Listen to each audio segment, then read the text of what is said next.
Ano pong kasalanan na kinahihiya natin? Ang sagot, inggit, selos. Ayaw nating aminin na tayo'y naiinggit. Ayaw natin sabihin sa iba na tayo'y nagseselos. Subukan mo man, sabihin mo, naiinggit ka no? Ako? Hindi ha? Diba? Ano namang kasalanan ang pinagmamalaki natin? Anong kasalanan na ating pinagyayabang? Ang sagot, kataasan ng loob. Pride. Yan, hindi natin tinatago yan. Pag may pride tayo, pag meron tayong ayaw na patawarin, makikita mo, sa itsura pa lang, nakataas ang ilong, hindi namamansin, tahimik, napakalamig ng trato sa iba. Pride. Yan hindi natin tinatago. Pinagyayabang natin. Kaya nga, kayabangan ang tawag natin sa kasalanan yan. Ano sa dalawa ang mas madaling gamutin? Yung selos, yung inggit. Mas mahirap gamutin ang pride. Mas mahirap gamutin ang kataasang loob, ang kayabangan. Amen? And why is it very difficult to heal pride? Kasi, una, ayaw niyang tanggapin na meron siyang pagkakamali. Paano magbabago ang isang taong ayaw niyang aminin na siya ay mali? And remember this, my dear friends, that the sin of the devil is pride. Ang demonyo, dati siyang anghel. Pero bakit bumagsak siya? Tingin niya mas magaling pa siya sa Diyos tingin niya mas matalino pa siya sa Diyos tingin niya mas alam pa niya sa Diyos. Kaya bumagsak siya. Ang kasalanan ng demonyo, kayabangan, kataasan ng loob. Kaya nga, sobrang taas, binagsak ng Diyos. At sabi po nila ito, the devil has no knees. Walang tuhod ang demonyo. Anong ibig sabihin nun? Dalawa. Pag walang tuhod, hindi ito makakayuko. Pag walang tuhod, hindi ito makakapagdasal. Kaya nga, tingnan niyo po, the connection of prayer and humility. A prayerful person is a humble person. Ang isang taong mapagkumbaba, isang mapagdasal, palaging nananalangin na tao. Kaya nga, pag buhay na buhay ang demonyo sa isang tao, buhay na buhay ang pride sa kanya, hindi magdadasal yan. Malayong mananalangin yan. At hindi niya aaminin na mayroon siyang masamang ginagawa. Mahirap pakitunguhan ang mga ganyan na tao. Yan, naiintindihan niyo, sino para sa Diyos doon sa kwento natin ang mas banal? Yung na pinagmamalaki niya ang kanyang sarili, na palagi daw siyang nag-aayuno, na palagi siyang tumutulong, palagi siyang nagdadasal, pagkatapos minamaliit niya yung makasalanan. Pero ano yung itsura ng makasalanan? Ano yung muka ng makasalanan nung siya'y nagdarasal? Nakayuko daw at humihingi ng tawad. At siya ang mas binigyan ng pansin dahil totoo yung nakasulat sa Bible, a humble and contrite heart, O God, you will not spurn. Hindi pwedeng hindi pakinggan ng Diyos ang isang pusong nagsisisi at nagpapakumbaba kesa sa isang pusong nagmamalaki at nagmamalinis. Mahirap gamutin ang pride, pero pwedeng gamutin. Hindi ibig sabihin mahirap, imposible.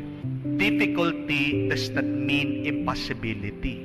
Yun lang nga kailangan mong gawin ng paraan. May paraan. And what are the ways? Maraming paraan. Para po sa akin, may 3 paraan. Gamot para sa pride. Una, we need an example of humility.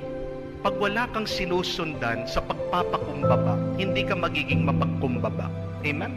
Because we learn by example. Tandaan niyo po yan. Ano po yung sabi ni San Antonio? Actions speak louder than words.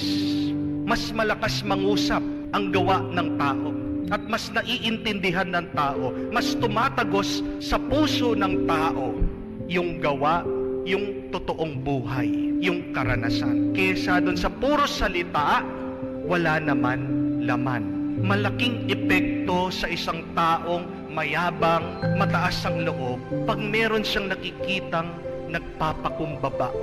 We need more examples of humility. And you need to expose yourself there. You need to follow that. At baka makalimutan po natin ang unang-unang halimbawa natin, tayong mga Kristiyano, sa buhay na pagpapakumbaba ay ang ating Panginoong Jesus. Jesus, who was God, humbled Himself to become like us in all things except sin. Isipin niyo po yun, Diyos siya, napakataas, binaba niya kanyang sarili, inubos niya, inalis niya ang lahat ng kanyang pagka-Diyos. He emptied Himself for us. That is a prime example of humility. At nung siya'y pinako sa krus, walang natira sa kanya. Inalis niya ang lahat. Yun yung pagpapakumbaba. Kaya nga po, hindi bagay yung tayo ay pumapasok sa simbahan, tayo'y nagsisimba, tayo'y lumuluhod sa harap ng krus, simbolo ng humility, pagpapakumbaba, tapos ikaw meron kang pride. Pagkatapos magsisimba ka, tingnan mo yung iyong suot, tingnan mo yung iyong saplot, tingnan mo kung ano yung nakabalot sa iyo. Puno ka ng ginto. Pero yung sinasamba mo, ni isang diamante, ni isang pera, ni isang ginto, wala siyang sinusuot. Ang suot niya, pako. Pero ikaw, pag maglalakad ka sa simbahan, taas noo.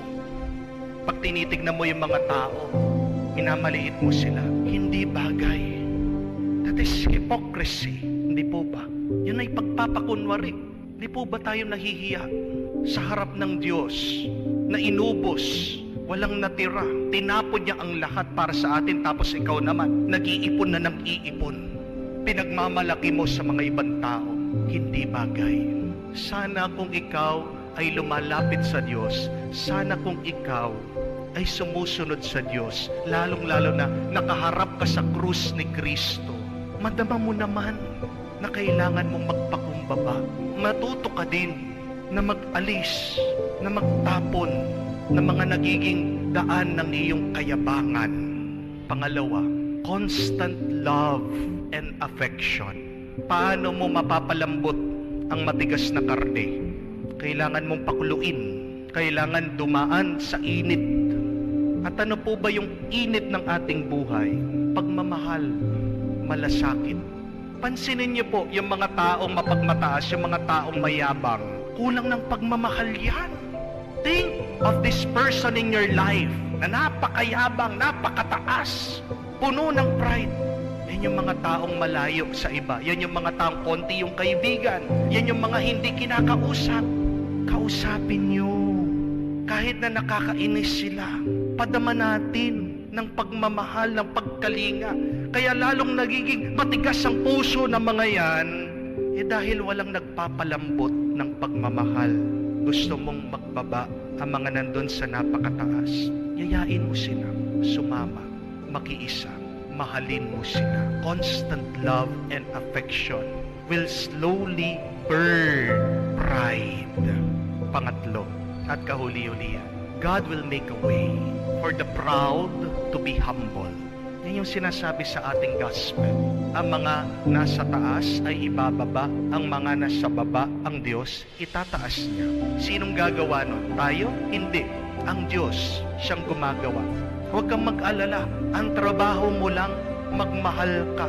Pero pabayaan mong Diyos siyang gagawa ng paraan. Magpapakita yan ng karanasan. May ipaparanas yan sa kanila. Ibababa sila. The lowly will be exalted, and those who extol themselves, God will humble them. God will make a way. Anong gagawin natin? We continue praying. And sabi ko nga, ang mga palaging nagdarasal, sila ang mapagkumbaba.